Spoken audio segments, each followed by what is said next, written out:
From the 1011 Now streaming studio, this is 1011's Morning Pulse. Good morning, I'm Danielle Shank with your Morning Pulse for Wednesday, January 10th, 2024. The state senator behind the Opportunity Scholarships Act is urging the Secretary of State to remove an initiative from the 2024 ballot. Senator Lou Ann Linehan argues that the state constitution gives authority to the legislature to decide tax policy, saying a public vote cannot overturn the unicameral's decisions on revenue. Critics say voters weigh in on revenue decisions through bond elections every year. In crime news, 41-year-old Benjamin Bloom, accused of starting a fire inside a Lincoln grocery store, has been charged. Police say footage shows Bloom starting a fire behind stacked toilet paper at Russ's Market on January 2nd. He then went to the alcohol section for beer before leaving. Investigators determined it was Bloom because he used the store's phone. He was arrested for first-degree arson.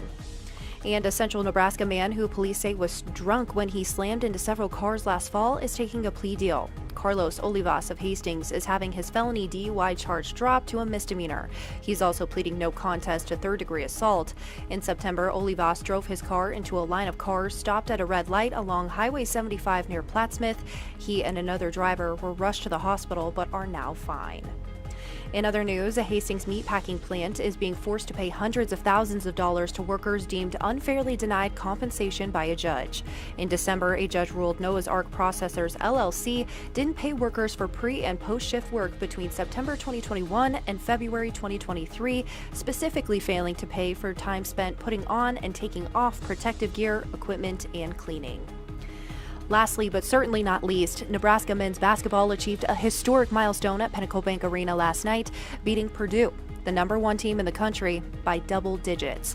The Huskers shot an impressive 61% from the three-point line, with 4 players scoring double digits. This victory marks Nebraska's 4th win over a top-ranked team in program history and the first in almost 42 years. Under coach Fred Hoiberg, the Huskers are now 24-4 when scoring more than 80 points. Next up, Iowa. Nebraska takes on the Hawkeyes Friday at 8:30 p.m. Rounding out your headlines is a check of the 7-day forecast.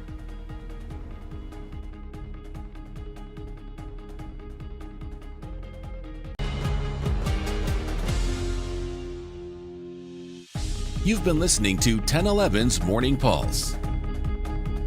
Watch, listen, stream on the 1011 Now app, on YouTube, or wherever you get your podcasts.